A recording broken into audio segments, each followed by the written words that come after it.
Hey, how you doing? Let's do it to it.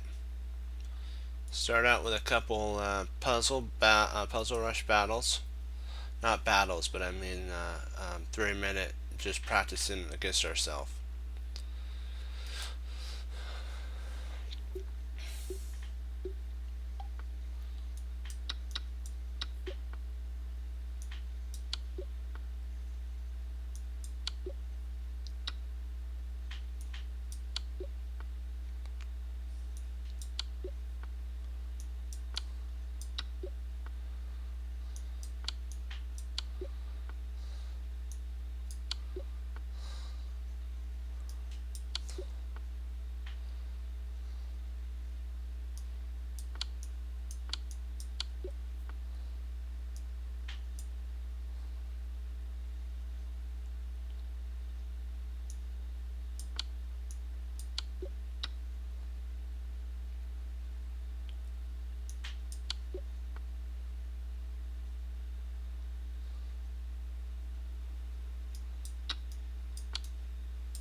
Oh, drat.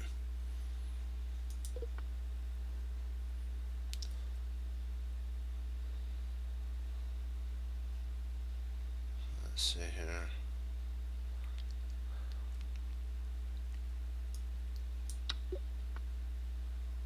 Hey, how you doing?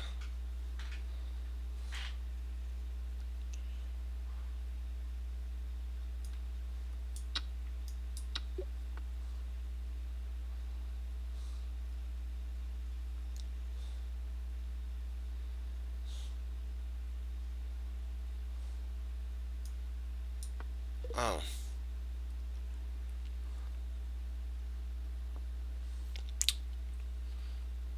let me see here.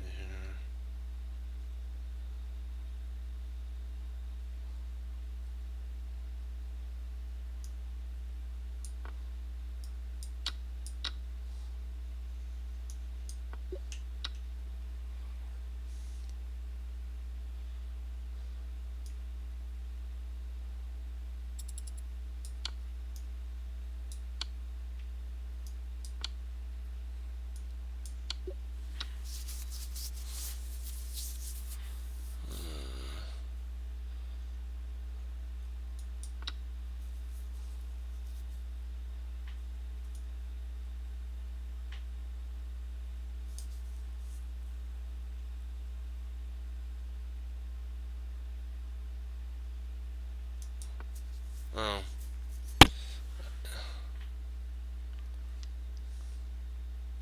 I think it might have been bishop takes.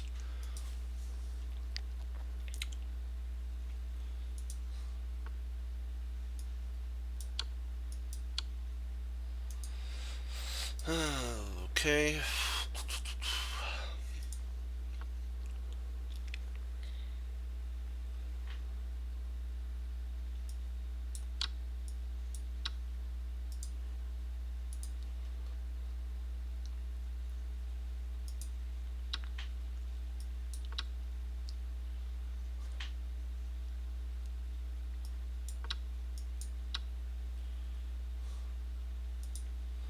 We'll try one more.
Drat.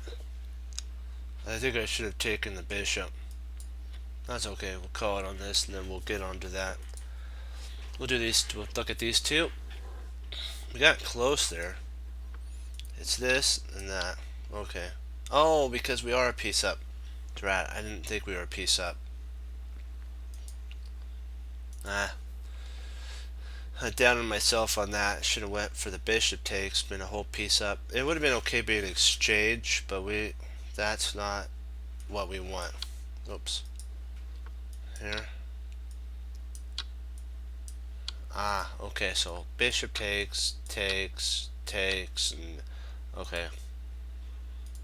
Let's get into our next section now. Creating an opening repertoire. It's called imbalances in the opening. So far, the common question I'm asked is, what opening are best for me, and how can I create a proper opening repertoire? Of course, I warned them about the spending all their study time memorizing variations rather than learning how to play good chess. So basically,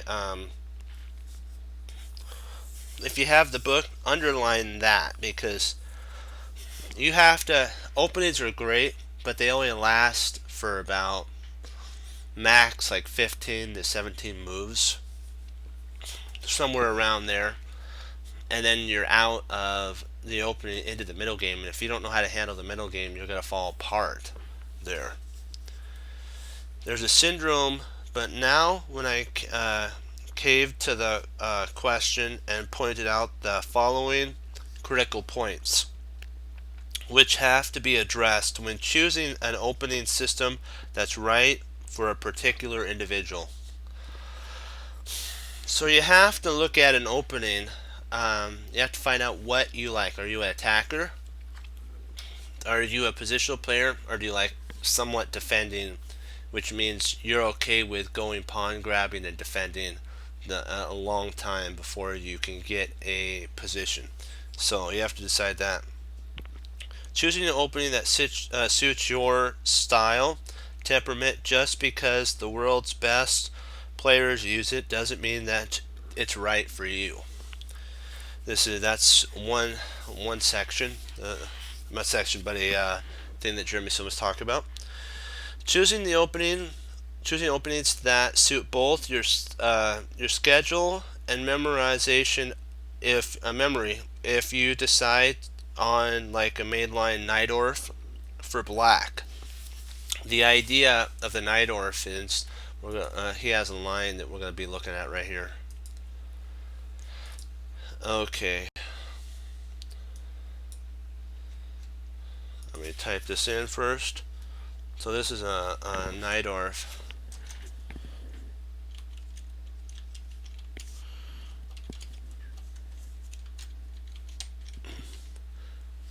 And it's the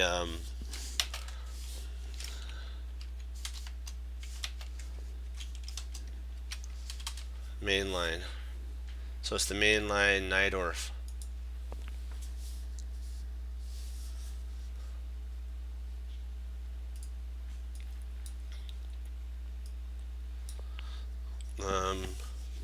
Would be e4, c5, knight f3, d6, d4, pawn takes, d takes, knight f, and then knight to c3, a6.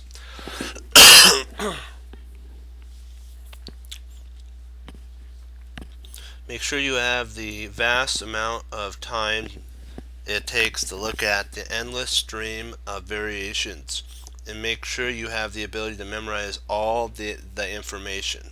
There are many openings that demand far less theoretical housekeeping, as he says,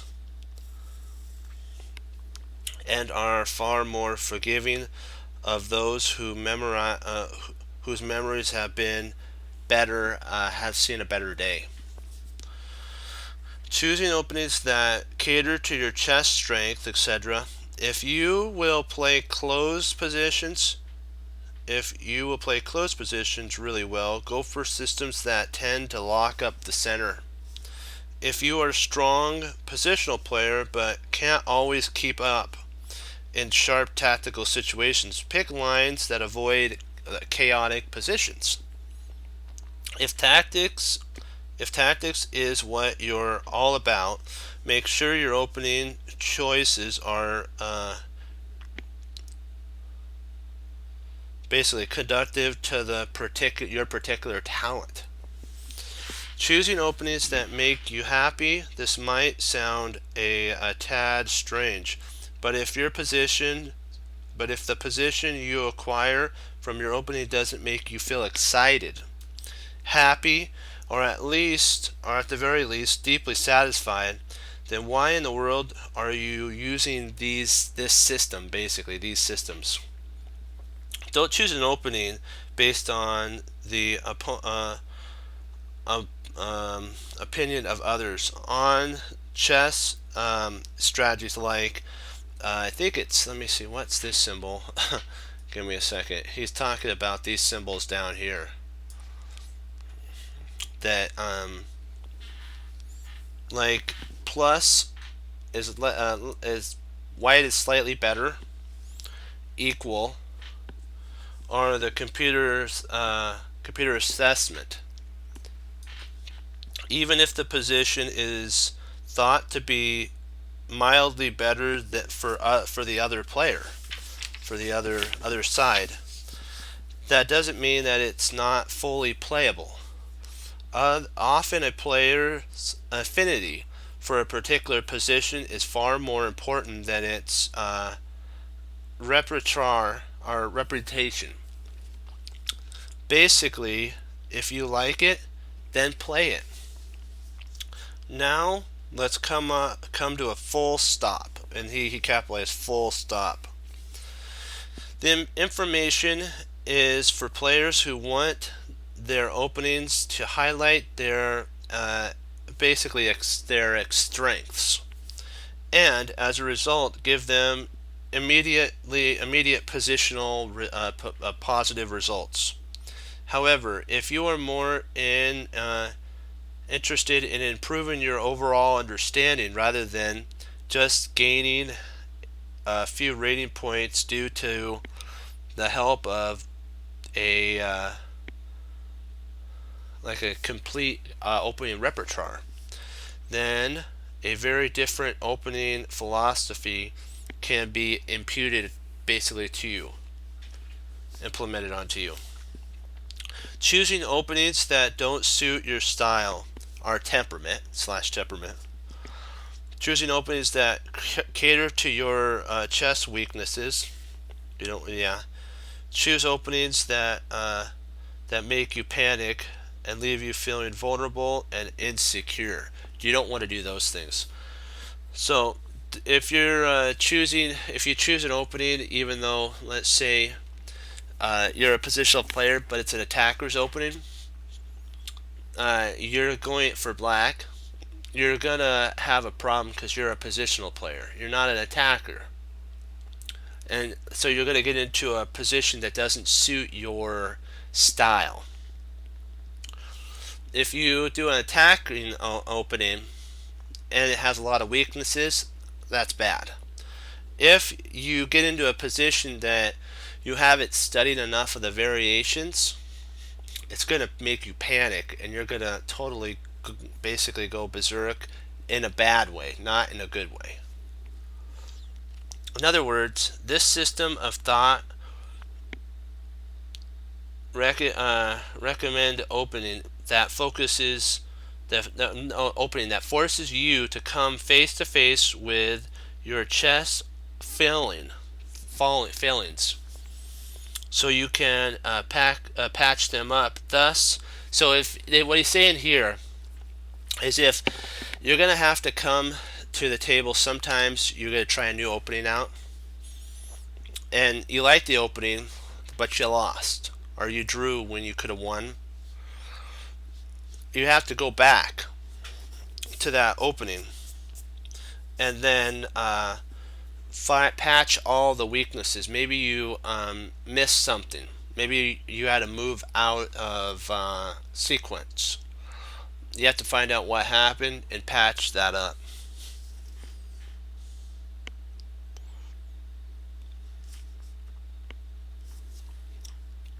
Thus, if you're starting out and don't feel comfortable attacking the opponent's king, take up a crazy gambit that leads to a wide open position and sharp tactics. Excuse me. This is kind of a excuse me. This is an idea. Let me get a drink.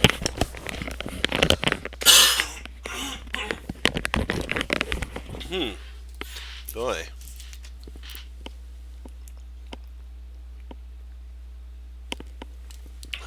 Okay. There's a position here, and d4. He takes. c4 takes. Bishop to c4 is one example. If you're an experienced player, perhaps 1400 to 1900, who has earned his success by playing solid openings but who fears sharp positions, switch to e4 and dive head first into more fluid situations. If you are a pretty good attacker, but hide from positional chess, which you view as dull and not fun, throw away your beloved e4. E4, and switch to d4 or c4, and see how the other half lives. The Grandmaster Nick Defer initially feared attacking players.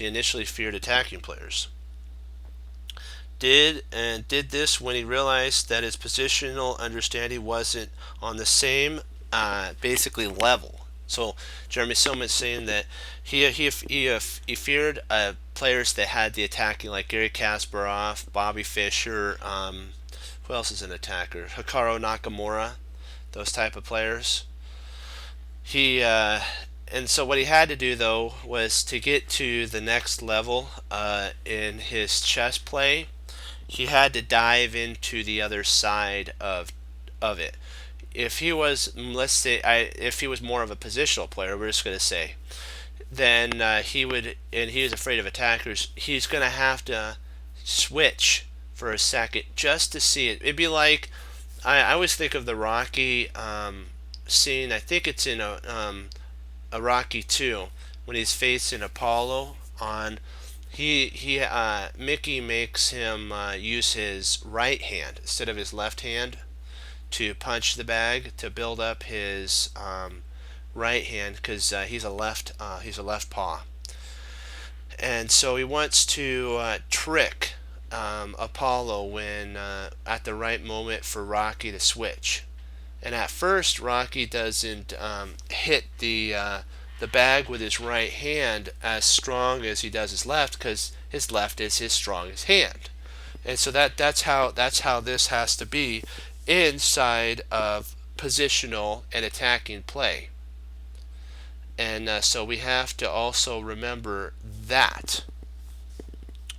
And so that's why if you fear positional games or positional play, get a positional player like Karpov and study some of Karpov's games. You may like how Gary plays, but remember, you have to be a well-rounded, balanced player. And I've noticed that a lot of the grandmasters that are in the top 35 are balanced. What that means is it's not that they're good in one, good in bad. They're good all around. So I should say, I don't want to call it balance. I'll say they're all around in positional play, attacking, and defending. They're okay in whatever scenario they're in. And that's how we have to be. I know I'm talking a lot about the basis, but this is very important when it comes to your understanding of chess openings. It depends what type of style of player you are.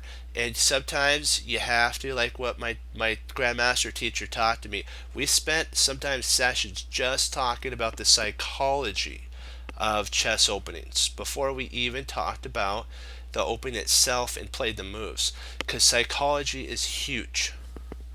So you got it. You have to kind of step it up and do that. It's just how it is. It's one of those things that a chess player has to come to the grips and say, I'm not a strong attacking player. I'm gonna learn that. Okay. So with your so basically he took up d4 because, and for a year he chose to gain necessary lessons. He went back to e4, wiser and stronger than ever. This is what Nick Defer did. He says he did positional, then he switched back to his attacking style, and he was stronger at that point because he knew that he had the ability to, if he needed to, switch to become a positional player. And there's that confidence that, you know what, the Lord even talks about that there's, you have to be ready in season and out of season. And that's the whole entire thing behind why we train. Okay, be warned. This basically Blizzard or Repetron is only for for, he says, the people who the players who are willing to dive into the ocean of learning. If you want to, he calls it a blizzard. I like to call it the deep end in a swimming pool. This is the deep end learning right now. So you're just gonna have to. It's gonna be scary for a while. Don't panic. Okay, repertoire for the brave, who are extremely dedicated and to improving every part of their game, no matter how much it basically pain there is. Like if it's not fun, I know it's not going to be fun at first if you're an attacking player to play positional, but you got to do it a little bit and just practice, learn, do. You know what? If Nick Defer did that, I think we could do it. You know what I mean? So let's just we just gotta actually come up to the, as I like to say, pull our chair up to the chessboard, OTB over the board, and start working positional if you're an attacker. Okay, no matter how much, okay. And there will be a lot of losses. Let's say you're playing online. I'd probably say if you're wondering about being a positional player, I wouldn't do it OTB, at first. I'd try practicing maybe against the computer or something, do longer times, and just try certain openings. And then sometimes what I do is I'll play a computer, maybe a 16-minute game, and I'll set certain levels, and then I'll have a board, and I'll have the screen. And what I'll do is I'll move from my opponent, which is the computer, and then I will look at the board before I even move on the board. I mean on the screen. I will have made my decision on the board and moved the piece, and then moved it on the screen. So you can use the computer for the 2D and 3D, but you need to have a longer game so that it gives you time to think. You're not panicking, you're not rushing, you're actually using theory at that point. Okay, lose you, but slowly you'll raise your level of chess IQ. That's what he's saying. Your chess IQ will start improving, and so when you go back to your favorite style, you'll be like, say you're an attacker, you go back to e4, and you'll be like, yes, I know how to do a positional play. When your opponent throws some sort of positional move out there, you'll be like, I know how to handle that, and you'll do it with confidence. There's something about that. Of course, all this, either philosophy and repertoire system, is just the start of creating a very personal and very effective opening repertoire. For example, learning all the basic plans and tactics that usually arise from an opening is also a must. So if you're studying like a Sicilian or something like that, there's certain pawn structures, there's certain setups, there's certain tactical variations of exchanges that could arise, and you have to learn those. It's a must so that you don't walk into a trap and basically get knocked out in the first 19 moves. However, even with the addition of plans and tactics, both the psychological repertoire systems that systems are still missing one final piece of the opening puzzle. Whether your opening is dynamic, static, closed, open, are open. You need to fully understand the interplay of the imbalances that your opening offers. And what Jeremy Silm is talking about is sometimes in certain openings, like even in the French, the Winnier, you actually, as black, will trade off your your dark square bishop for the knight. And so at that point, you don't want to open up the position because your opponent has the two bishops. That's kind of a idea that we're looking at, is that the imbalance is white has the dark squared bishop, you have two knights and a light squared bishop, so it makes sense to keep the position closed for a while, get your king castle, get your position, and then outplay the bishop versus knight endgame. Or maybe if you're blessed, you'll be able to trade off a knight for a bishop and then go into a knight versus knight. And if you're stronger, like Anon loves knight games, he'll even sacrifice a rook for two knights and play in two knights versus a rook because he loves knights. You need to fully understand the interplay balance that your opening offers. Okay. Integrating your understanding of imbalances, and since you've gotten this far in the book, I expect you have a very healthy grasp of this subject. Into your opening vision. Opening is a visual must. Okay. Into your opening is a version. Well, let me reread that. I think I might have blundered on that one. Integrating your understanding of the imbalances into your opening is a virtual must, since most of the time the lines you're memorizing will be avoided by your opponent, who doesn't know what's going on and or doesn't know what the right moves are.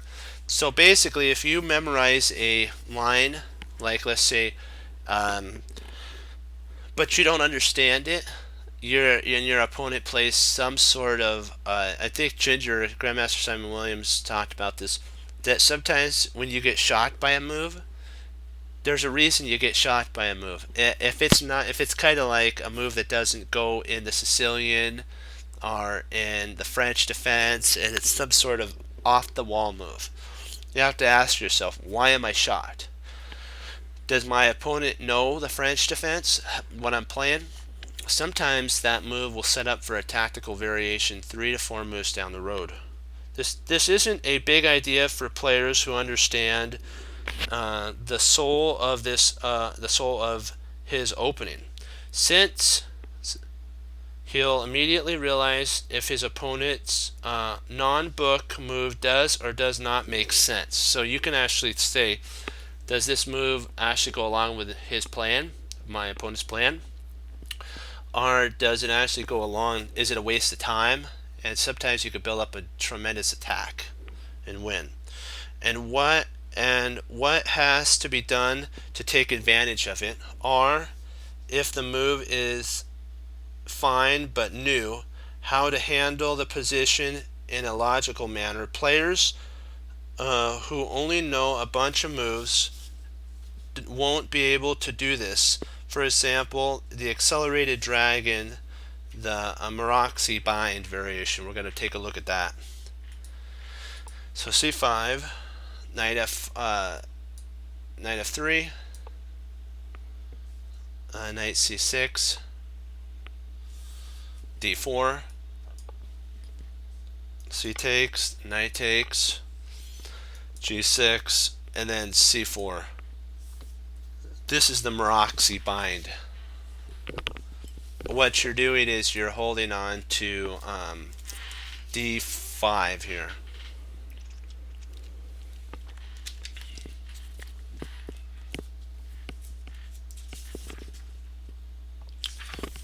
see how we're doing on time. Beautiful. Okay. As black, you'll need to know white's intents and his intentions and your general plan, setups, the kind of endgames that you do and don't want, and the usual imbalance all these things will offer you. Basically, so if you're wanting to know, I have to underline that, your setups, plans, actually general plans, your opponent's intent, and how all these will, what all this will things will offer you. So you have to ask yourself, what does this offer me for an end game? Since this isn't an opening book, you'll keep since this isn't an opening book, we'll keep it very simple.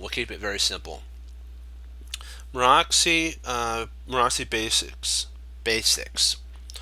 White c4 gains central and queenside space, making black's usual pawn break b4 or b5, this right here, and d4 to d5. A very difficult task to acquire. White gets a firm grasp on d5 and usually places a knight there. If black plays e7 to e6, he deprives white's army of the use of d5, but also leaves the so if black plays this when your knight gets there, the d6 square will basically be under fire. So when that happens, these two squares end up becoming vulnerable. A potential d-squared potential weakness. At times, white can simply hurl down with b2 to b3 and f2 to f3 and hope that his space advantage will basically choke black. White can also advance his queenside pawns, hoping to overwhelm the wing, or play f2 to f4 to f5 and build up a kingside attack. So there's a lot of play in the Moraxi. It is clear that passive play won't hold up in the face of white's spatial advantage, but what can black do? There are several plans. We're going to look at plan 1. Black can set up shop on the dark squares. There are a few ways to do this, but the most common is to swap the knight on c6 for white's knight on d4, and eventually trade the dark square bishops off. Then squares such as a and a5 and b4 will become basically livable for the queen to go to, and c5 or c4 can be grabbed at that point by the remaining knights, so the knights could come out, the other knight could come out. Okay, plan number 2. Black can swap off as many minor pieces as possible, leaving him ideally with a powerful knight on c5 or d4 versus a bad light squared bishop. This often leads to a favorable endgame for black. So if you swapped off everything, but let's say you swapped off light squared for light squared, dark squared for dark squared. Actually, wait a second. Sorry, I appreciate your patience on this. Let's say you swapped off this bishop for that knight, this bishop for that knight. No, this bishop for this bishop, bishop for knight, and then knight for knight. And you're left with a knight versus light squared bishop. White has a very bad bishop right now, or a tall pawn, as Jeremy Soman says. Okay, plan 3. Black can play for b4, b7 to b5 breaks, fighting for queen domination on the queen side. 4. Black can play for d4 to d5 pawn breaks, opening the center. I said that c4 makes these pawn breaks difficult for black to acquire, but not impossible. Okay.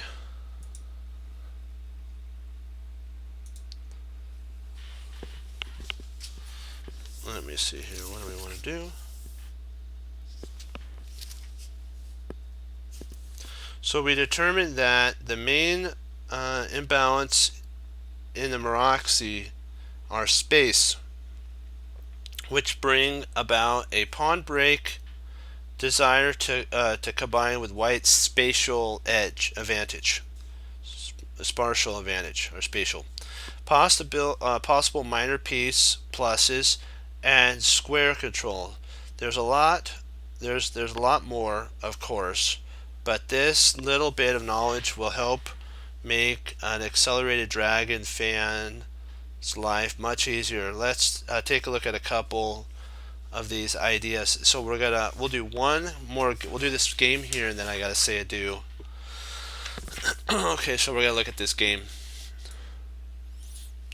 Let's do it.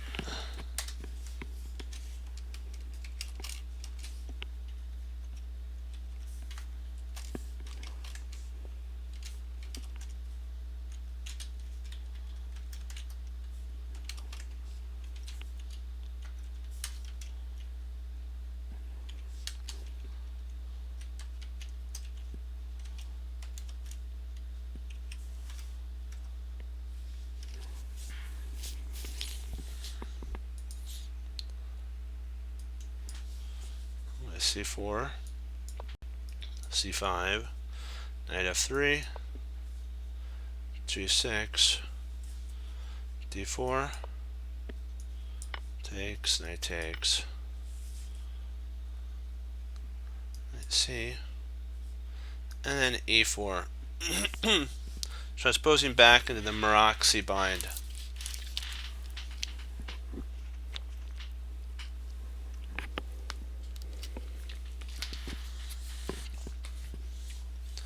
Bishop G5, or G7, Bishop E3,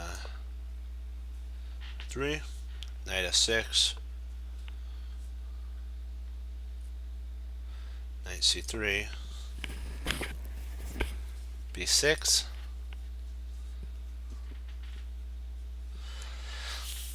Knight C2, following the old adage that the side with more space should avoid unnecessary exchanges. So that's why he retreated back. Bishop E2, castles, Queen D2, D6, castles, and then Queen D7. Now everybody's in the middle game basically. F3, F to D8, Rook A D1, A C8. And so what's going on here is the reason all this is piling up is they're trying to stop the break on D5. E6. Let's look at Bishop H6. E6. Instead of playing one of the safer systems versus the Maroczy, I decided that some risks are in order if I want to go all out for the win. Thus, my choice B6 with E6. I show my desire to break with a well-timed D6 to D4. So this is his idea. Bishop G5. 97. Still aiming for that. Queen F4. 98. Queen H4. F6. Bishop C1, and then knight C7 This is the all out bishop f4. Queen f4. Oops. Rook d3. And d5 exclam. We got it. We got it. At last. It almost seems like the whole world is concentrated on d5 on the chessboard. Isn't that funny? F to d1. Queen e8. Black has acquired his aim. He created a sharp game with chances for both sides, while white will be able to handle his chances with the usual safe Maroczy control to kind of try to knife in some certain attacks. 94 or 93. White gets nothing from C takes, E takes, knight d4, D takes E, F takes E, and then bishop ace,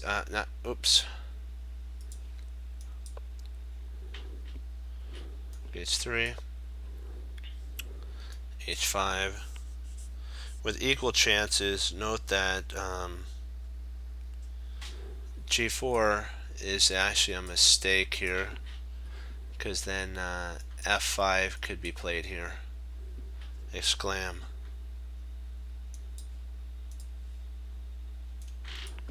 Is something white should avoid.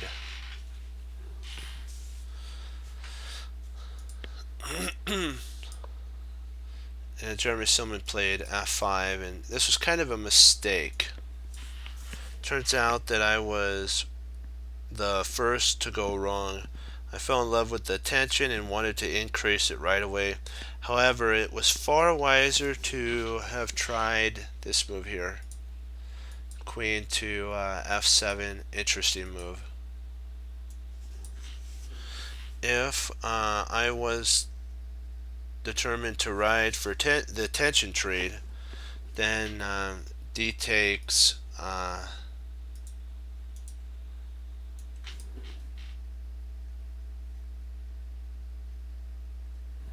D takes E.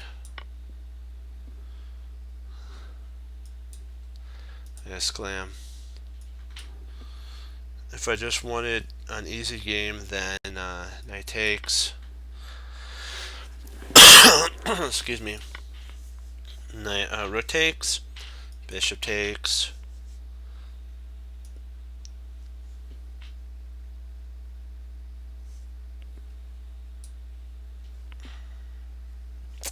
Bishop takes here.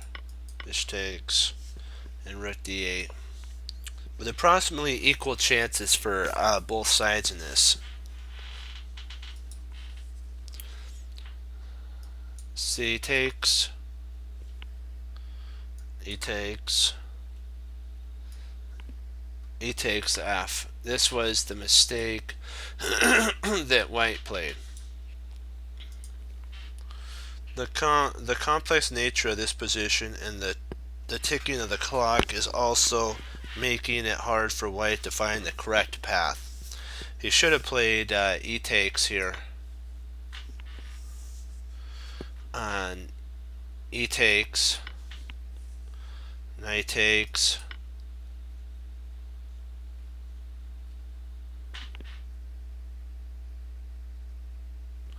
knight takes, and then bishop to g5, exclam, and black's actually in trouble here.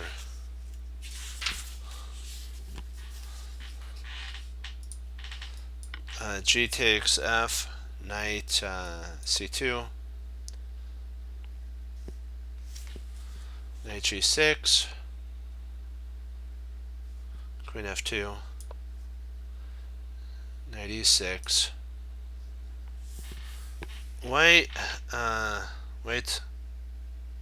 bind, white's bind has been shattered, and black's extremely active. Army gives him a better chance here. The rest of the game was married by mistakes and mutual time pressure. So there's mistakes here, and for both sides, I think that's what he's trying to say. Bishop f1, and then d4, exclam.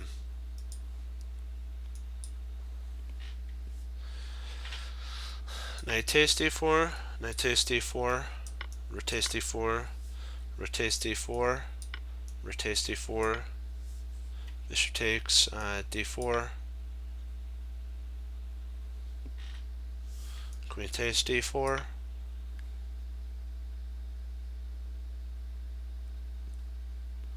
queen e5,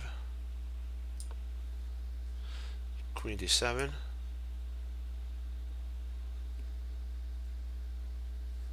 rook c7, queen c5, check is an exclam, king h1, queen f2, queen e6, king g7, queen d7, king h8. Gives black a clear advantage here. Queen d8 check, king g7, bishop f5, or g5, rook f7, h6, mistake,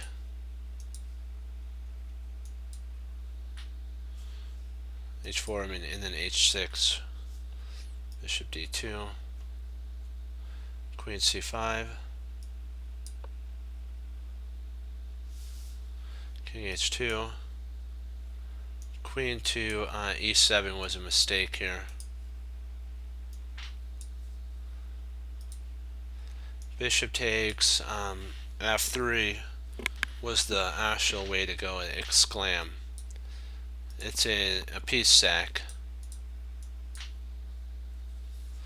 After pawn takes, then into the position we ride.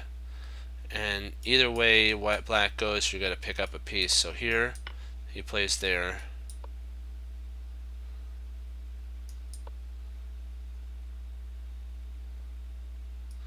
And then if he goes up, that's a oops, you don't want to do that. You can actually play here, and now you're setting up for check.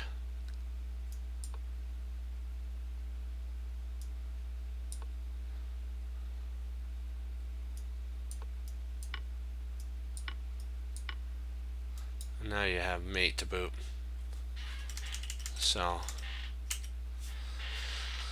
and if he moves down here, you just pick up another pawn.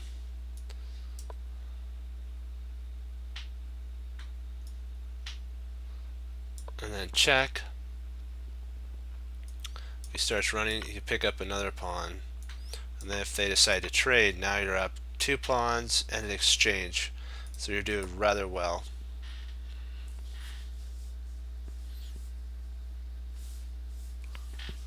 Queen takes, rook takes.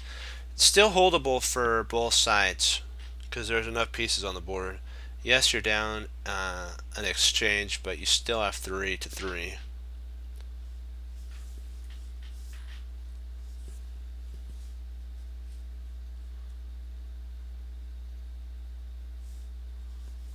Let's see.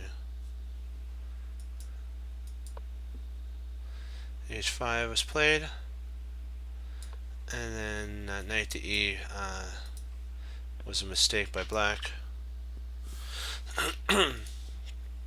Rook e7, rook d7, is actually stronger. And if takes here, you take here, and you still have the attacking potential.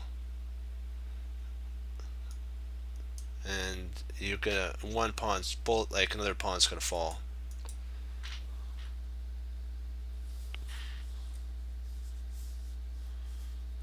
Knight to b5.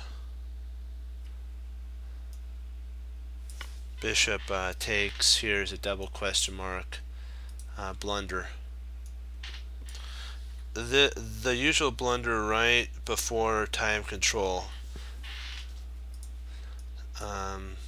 F6 or knight to h7 was equal. But bishop to c7 or c3, this was a double question mark blunder as well, right back. The usual blunder, let's see here, with no time to think and his flag hanging, he trusted me. He should have played bishop to b4 here. Would have turned the tables. This would have actually turned the tables here. Really good move.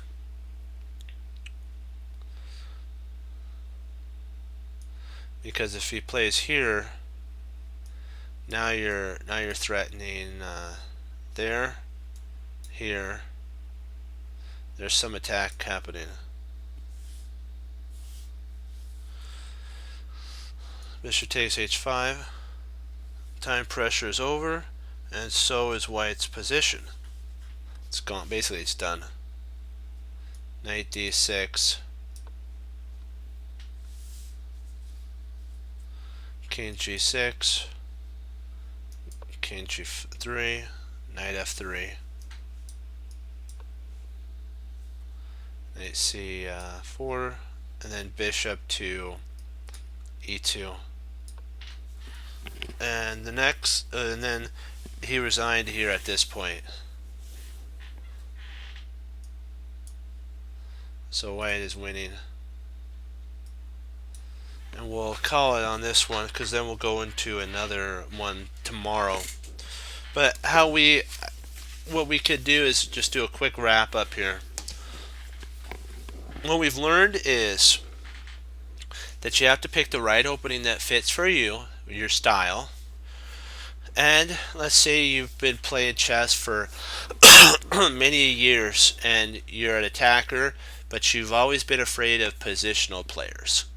Take up a positional opening. You could play, you don't have to play it OTB, you could play it online versus the computer and just practice. Get over that fear of positional players. And you'll find when you go back to your play, you'll be stronger.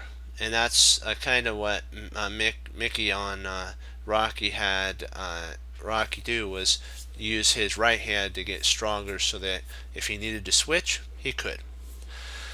And sometimes the Lord, I always think of this, puts you in certain situations so that you will basically do what you're supposed to do. I know that sounds funny. It's like, what are you talking about? Sometimes you, if you had your own decision, you wouldn't switch to, you'd stay a southpaw or a right paw and fight that way. But sometimes, like, you may get your main hand hurt and you have to use your other hand to do a lot of things to make up for that. You know what I mean? You may, and that's how you get better in certain things, is you have to work on your weaknesses. And I'll leave you with that. Just work on your weaknesses and improve to get better. Okay, I wanted to thank you for logging on, participating, and you know what? Keep pushing forward. Remember, take what you know and apply it. Be willing to do something with it. And always treasure your victories, learn from your losses, and remember that mistakes do not define who you are. It's how you react during those times that define who you are as a person and a chess player on the board. And remember, you know what? Eternity is a long time. And you know what?